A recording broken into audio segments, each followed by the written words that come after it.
tere! Tere! Tere! Tere, tere! Tere!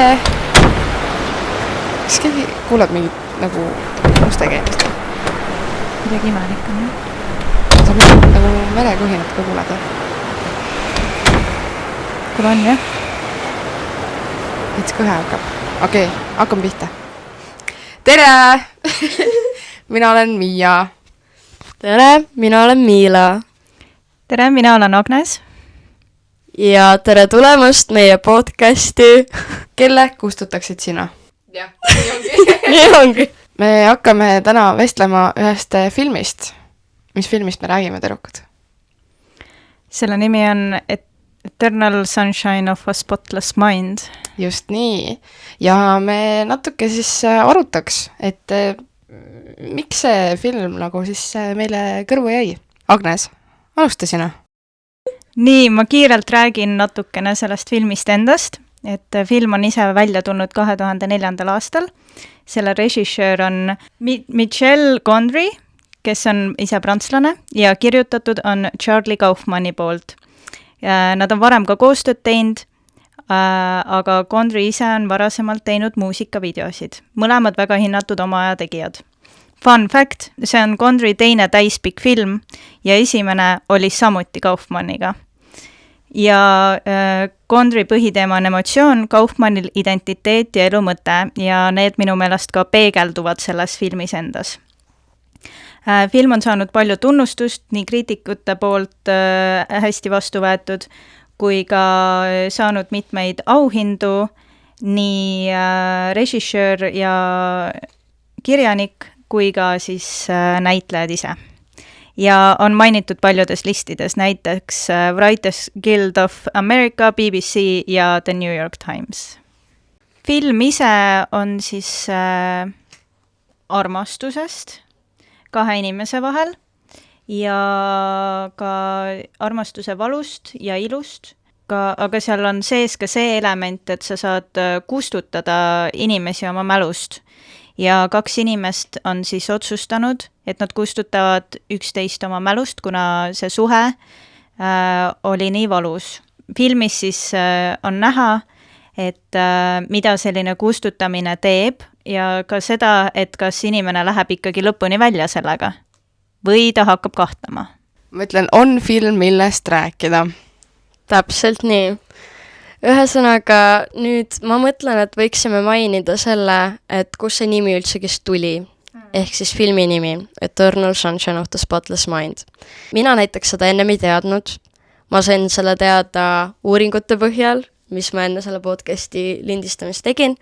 Aga see nimi on tulnud siis poeemist, mis on kirjutatud Alexander Pope'i poolt teosest Eloisa tu Abelard ja see kõlab umbes niimoodi. How happy is the blameless vessel's lot, the world's forgetting by the world forgot. Eternal sunshine of the spotless mind, each prayer accepted and each wish resigned. See on tegelikult väga-väga pikk poem, see on ainult üks väike tükk sellest, aga see on see, mis on ka kvoodina filmis endas ühe kõrvaltegelase poolt öeldud. Ja nüüd võiksime liikuda edasi selle juurde, et kuidas meie analüüsime seda filmi ja kuidas meie arvamus sellest on siis. Ma võin siis alustada. Minule näiteks väga meeldis see, et eriefektid on seotud mäluga ja tseenid lavastatud nagu mälestuste peegeldused. Ja mulle meeldis ka see koht. Või nagu üleüldiselt see nagu mõte sellest. Ja siis seal mängitakse ajajoontega ka, et pidevalt on siis kas mitu ajajoont korraga või siis ajajooned nagu vahelduvad ja vahepeal sa ei saagi aru, et kas sa oled minevikus, tulevikus või olevikus. Just kohati tekib nagu mingi segadus, et päris täpselt enam ei saa aru, kus kohas sa selle filmiga nagu oled, või et kus kohas sa nagu vaatajana siis nüüd seisad seal. Aga mul on tunde nagu, et tegelikult ikkagi mingil hetkel see asi nagu jookseb kokku. Ja kui kohe jookse, siis vaatad teist korda uuesti, sest et ta on ilus asi, mida vaadata, ehk siis, et tegelikult tahad seda ju veel vaadata. Ja täpselt, ja iga kord, kui sa seda vaatad, siis sa leiad uusi detaile, mida sa varem ei märganud. Just, ma olen nõus. Ja, minu meelest ka seal on nagu väga-väga palju kihte. mida nagu hakata lahti seletama. Et see on nagu põhjusega väärtustatud film, kus on nagu internetis väga palju erinevaid analüüse ja meie võtame siin kokku ainult mingi paar asja, mis meie võib-olla natuke märkasime, aga tegelikult see on nagu ilmselt palju rohkem veel peidus. Väga psühholoogiline mõtlema panev. Jah, et hoiatus, et see on väga sürrealistlik, et tõesti see natukene meenutab nagu mingit maali kohati ja see on selline väga huvitav kogemus. See on huvitav, et sa tood nagu maaliga mingi võrdluse, sest et see on nagu, et maalis hakkad ju ka nagu kihiti lahti võtma, on ju, nagu, et mida sa siis seal näed ja lõpuks jõuadki selle tuumani, on ju. Et see tuumik tihtilugu jõuabki võib-olla inimeseni palju hiljem ja see ongi nagu võib-olla mitu korda sa jälgidki seda maali ja analüüsid ja võtad teda lahti, paned vahepeal kappi, ei taha üldse vaadata, siis võtad jälle välja, oled nagu mingi okei, aga nüüd ma näen hoopis seda. Et selle filmiga ilmselt see point on. Lähme siis rahulikult selle visuaalse poole peale, mis oli väga esteetiline minu meelest. Väga ilus oli vaadata seda filmi. Oli. Absoluutselt, väga ilus, silmailu täielik. Unenäoline. Jaa, seal oli väga palju selliseid huvitavaid elemente, mis oli nagu montaažis kasutatud, et inimene on, inimest pole. Siis seal oli väga palju eriefekte ja nende efektidega ka tekitatud mingeid selliseid sümboleid. Muideks fun fact, need eriefektid olid päriselt filmitud optilised trikid, mitte arvutigraafika. Jah, ja see on juba omaette ainulaadne asi seepärast, et enam ei kohta väga palju filme, kus oleks täpselt niimoodi, et kõik on praktiliselt tehtud. No üldiselt on ikkagi ju tekib olukord, kus pannakse see efekt vaata pärast peale ja siis me vaatame, olemegi vau, aga tegelikult kui sa nagu seda nagu hiljem teada saad, et see tegelikult oli nagu koha peal tehtud, siis minu meelest see andis nagu täiesti teise väärtuse, sest et Miila rääkis mulle sellest, sest mina ei olnud enne filmi näinud, ma vaatasin alles selle podcasti raames selle ära ja see tegelikult pani mind hoopis teistmoodi neid asju vaatama, analüüsima just selle tehnilise poole pealt. Et kui me võtame, et 2004 aastal on nagu välja antud film, et selle aja kohta nagu sükast asja teha ikkagi nagu päris nagu vau. Minu jaoks nagu esimene hetk, mis kohe pähe tuleb peale selle montaaži lahenduste, on see tseen, kus nad on vees. See maja hakkab nagu üle ujutama ja ta on nagu ilmselgelt sümboli väljenduseks tehtud, aga kuna sa näed, kuidas see karakter päriselt sumpab selle vee sees või sumpab selle lume sees, siis sa nagu tunneksid ise ka kuidagi rohkem seda seost, et see ei ole selline illusioon nii palju, vaid päriselt kuidagi nagu hetkes olek. Ja muidugi see, et kogu see valgusega mängimine seal ka, et tumedamad osad ja siis eriti valged osad ja niimoodi. Et see kindlasti andis ka juurde. Et see, läbi selle sa tunned selle filmi ära. No sealt ongi edasi hea minna nagu sümbolite juurde. No just see nagu valgusega mängima on ju, mis Agnes ka mainis, et kuidagi, et kui me oleme pimeduses, et siis see on nagu millegi kaotamine, kui see on jälle siuke eredam, väga välja toodud, et siis see tähendab seda, et see nagu olukord tuleb tagasi selles hetkes. Selle sümbolitest tegelikult ju oli neid päris palju, mis me välja tõime. Näiteks see juuksevärv, millest me rääkisime. Jaa, et tal Clementine'il, ehk siis sellel ühel peategelastest, on siis väga palju erinevaid juuksevärve filmi jooksul ja need kõik sümboliseerivad mingisugust kas siis ajajärku nende suhtes või siis tema enda emotsionaalset seisundit. Jaa, et selles väljendus tema enda väga tugev iseloom, kui impulsiivne ta oli, mida ta filmis ise ka mainib Joelile, et ta on impulsiivne, aga me näeme seda nagu väljendumas igas muus asjas ka ja juuksevärv on lihtsalt üks nendest väikestest detailidest. Aga jah, see on nagu väga hea, et sa, Agnes, märkisid selle ära, et tõesti selle järgi on võimalik seda filmi, mis on jumala killustatud tegelikult ja väga segase ajajoonega, siis sa hakkad seda natuke kokku panema, kuna sa mäletad, et ühes stseenis tal olid sinised juuksed ja siis nüüd filmi lõpus on tal uuesti sinised juuksed, kui tal alles olid oranžid juuksed ja siis sa hakkadki nagu kuidagi kokku panema, et need on tegelikult sellest samast ajaperioodist. Ja siis on palju selgem, aga nagu see on väga vajalik, sest muidu mul on tunne, et ilma selle juuksevärvi detailita oleks asi väga segane. Siis mis me veel, siin uksed ja meri ja? No just juba alguses käisin merest ja uksest jutt. No liigume siis selle merega.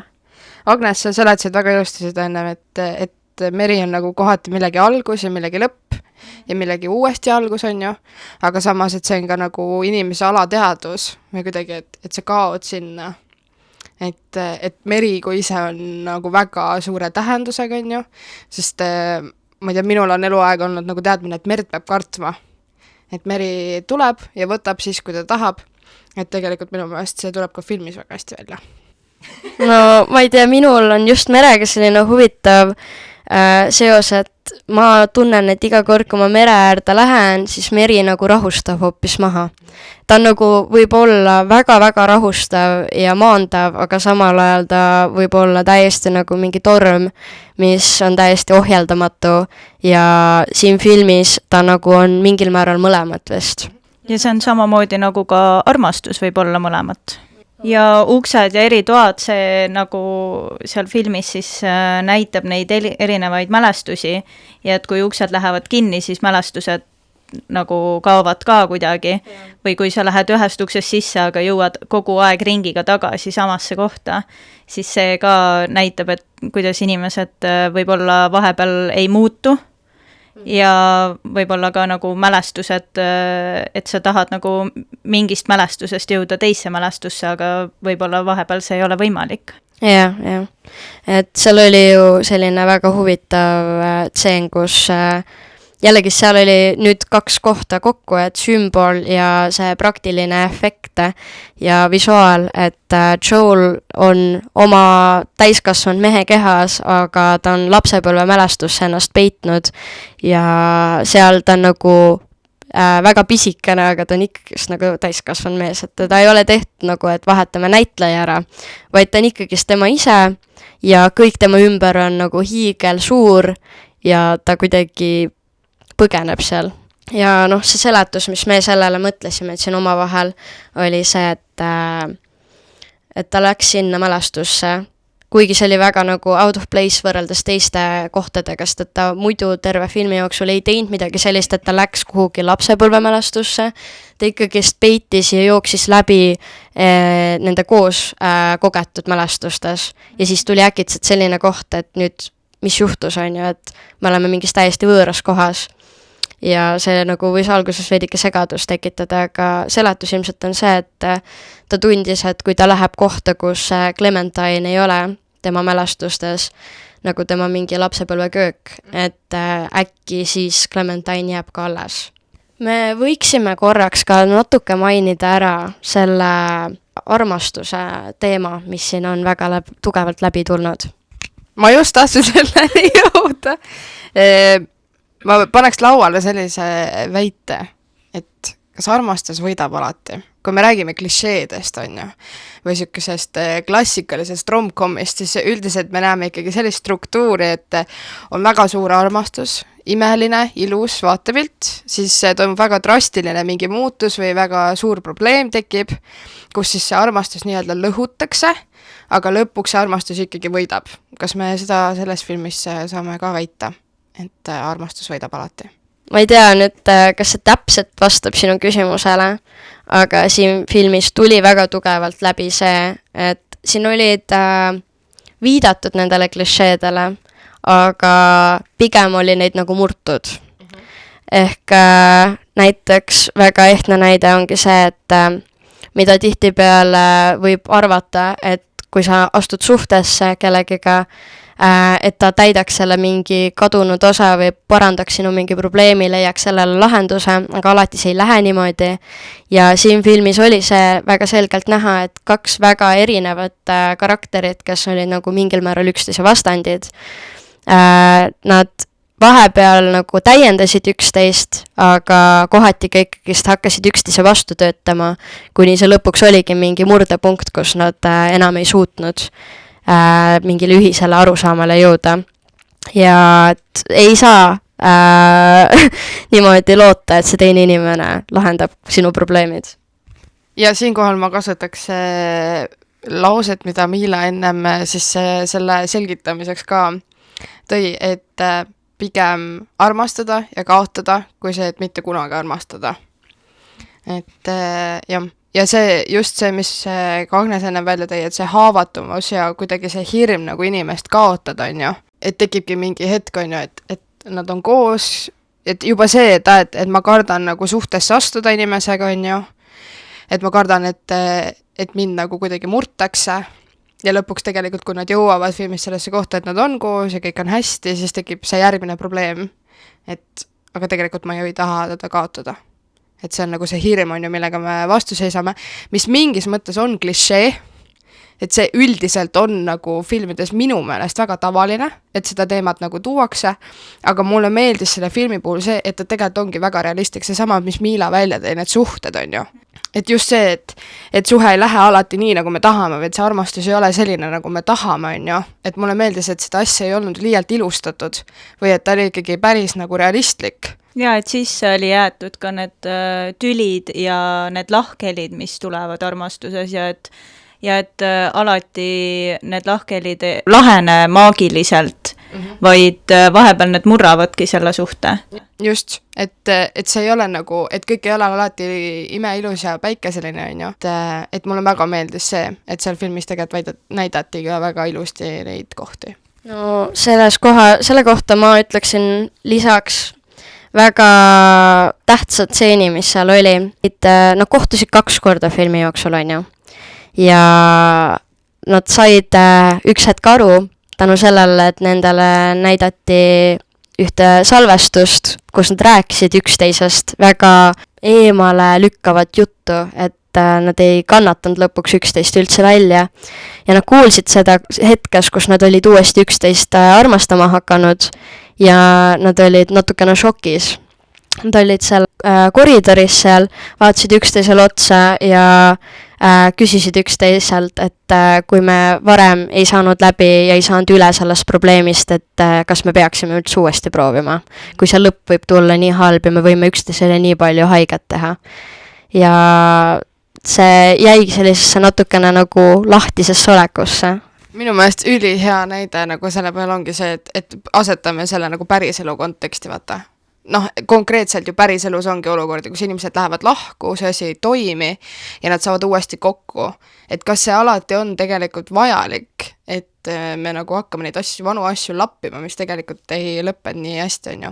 Aga siis samas nagu ka mõned inimesed saavad haiget ja ei lähe enam kunagi uuesti suhtesse, sellepärast et see valu oli nii suur. Aga samas on vaja aru saada, et armastus tähendabki haiget saada. Absoluutselt, ja see on paratamatult nagu mingi elu süke tavaline nagu osa, et see võib väga ilus olla, aga sellega kaasnevad ka mingid riskid.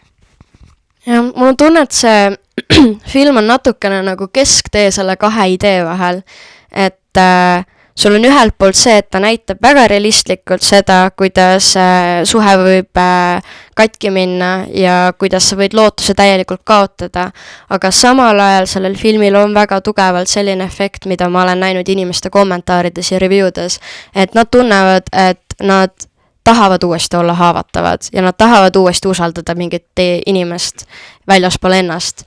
Et see on nagu väga imeline, et ta suudab teha seda, et ta on väga aus selliste teemade kohalt ja ta ei ilusta neid, aga samal ajal ta on piisavalt lootusrikas ja tekitab inimestes ikkagist mingi sellise nagu tagasipõrke, et nad nagu tunnevad, et ja kui me paneme nagu selle ajastu konteksti, ehk siis 2004.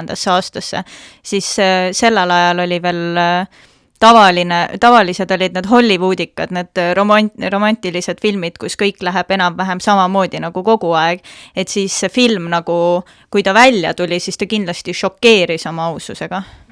Absoluutselt, seda kindlasti. Aga kui me räägime, et miks meie podcasti nimi on Kelle kustutaksid sina, siis filmis ju tuleb tegelikult väga tugevalt välja, et on võimalus kaotada oma mälust täielikult üks inimene. Siis kas tegelikult teie tunnete, et selline asi võiks üldse võimalik olla teie jaoks ja kui jah, siis kas on teie elus keegi, keda te tegelikult tahaksite kustutada? Mina isiklikult tegelikult ei tahaks kedagi kustutada või ühtegi mälestust kustutada, sest kuigi need mälestused võivad haiget teha, siis nad ikkagi nagu on vorminud mind selleks, kes mina praegu olen ja kõik need kogemused on andnud mulle mingisuguse teistsuguse sisendi. Et siis mina isiklikult ei kustutaks kedagi. Jah, see on selline natukene huvitav küsimus, sellepärast, et no vahetevahel tegelikult nagu tõesti tuleb selline tunne peale, on ju. Mõne inimesega, kellega asjad on nagu lõppenud, tuleb tihti selline väike kiusatus rääkida väga kehvasti nendest ja teha maha seda, millised nad olid ja kuidas nad sinuga käitusid. Ja see on nagu selline esimene reaktsioon kuidagi, aga kui keegi paneks sulle ette lauale nüüd selle, et kustutame ta ära, kas sa tegelikult teeksid seda? Ilmselt sa ikkagist kahtleksid selles ja ei teeks seda. Et kui see inimene tegelikult sa oled lihtsalt dramaatiline ja tegelikult see ei ole ilmselt nii hull üldsegest ja see kuidagi lööb uuesti silme ees selgeks, et kas on päris õige niimoodi inimesest rääkida ja kas sa oled iseendaga aus selle koha pealt? Ma nõustun selles osas, et ma tunnen ka nagu, et sellist asja nagu täna ma tunnen, et ei oleks vaja, aga mulle meeldib, et ta on filmis tehtud, et siuke variant on nagu loodud kuidagi, on ju. Aga et jah, kuidagi see, et iga kogemus, mis me saame, et saadki haiget, et see tegelikult ju nagu kuidagi kuvandab sind või nagu annab sulle mingi teise väärtuse. Ma ei tea, lähen emaga tüllina, ma ei kustuta oma ema ju mälust ära, no nagu mingi siuksed asjad, no et see ei tundu mu jaoks lihtsalt reaalne, et me tegelikult ju ei taha neid mälestusi nagu oma elust kustutada, sest kui su elus on inimene, kes on su jaoks väga suurt rolli mänginud, siis jah, need halvad hetked sa võib-olla tahaks, aga kui me räägime sellest, et sa kustutad konkreetselt reaalselt terve selle ajajoone ära, siis sealt ju kaovad nagu teised mälestused ka, mida sa oled ise saavutanud, ma ei tea, mis on nagu teistega toimunud, on ju, et kui need on nagu samas ruumis olnud, et siis see ei tundu nagu väga tervislik. Mina usun, et peale sellist kustutamist, nagu ka oli Joelil, nagu oli näha seal filmi alguses, et peale seda kustutamist sul on nagu kogu aeg tunne, et midagi on puudu. Jah, see on Miial lisaks siis selle koha pealt, et kõik muud mälestused kustuvad kaasa, siis tegelikult, kui me mõtleme praegu, et selline situatsioon oleks võimalik, siis see oleks ilmselt nii, aga siin filmis oli tekitatud selline huvitav olukord, kus tegelikult ei puutunud nad üksteise ülejäänud eluga absoluutselt kokku, nii et tõesti oli võimalik kustutada ainult need mälestused, kus see inimene oli, sest et me ei näinud kordagi, et Joel oleks viinud Clementine enda vanemate juurde, et nad oleksid otseselt kellegiga niimoodi omavahel mingis sõbragrupis olnud või midagi. Need olid ka ainult nende kahe omavahelised mälestused, nii et sinna ei tekkinud errorit. Ja ma arvan, et kui see film ei oleks seda nagu väga puhtaks jätnud, siis oleks selle filmiga palju rohkem vastuolu ja erroreid, mingeid selliseid plot hole. Aga kuna nad olid selle väga selgelt lahendanud niimoodi, et nad ei olnud tekitanud meile isegi seda olukord, et küsida midagi sellist, siis selle filmi kontekstis me ei saa isegi päris seda öelda. Ehk siis me jõuame järeldusele, et tegelikult me ei tahaks kedagi kunagi kustutada oma elust. Mis selles suhtes ma arvan väga tore. Võt! Aga mul on selline tunne, et selliste mõtetega me vist tegelikult võimegi lõpetada. Ma arvan, et see film on selles suhtes nagu piisavalt eriline ja ainulaadne, et ta on unustamatu ja sellepärast ta kindlasti lähebki väga tugevalt klassikute alla ja ma siiralt loodan, et me tekitasime kuulajates praegu sellist nagu huvi, et nüüd ma ei tea, My Flickr ja kõik lähevad lihtsalt umbe, sest kõik lähevad seda filmi vaatama. Nii et jah, me loodame, et teile meeldib samamoodi see film, nagu meile meeldis ja ilusat merekohina kuulamist ja uste läbimist. Et aega.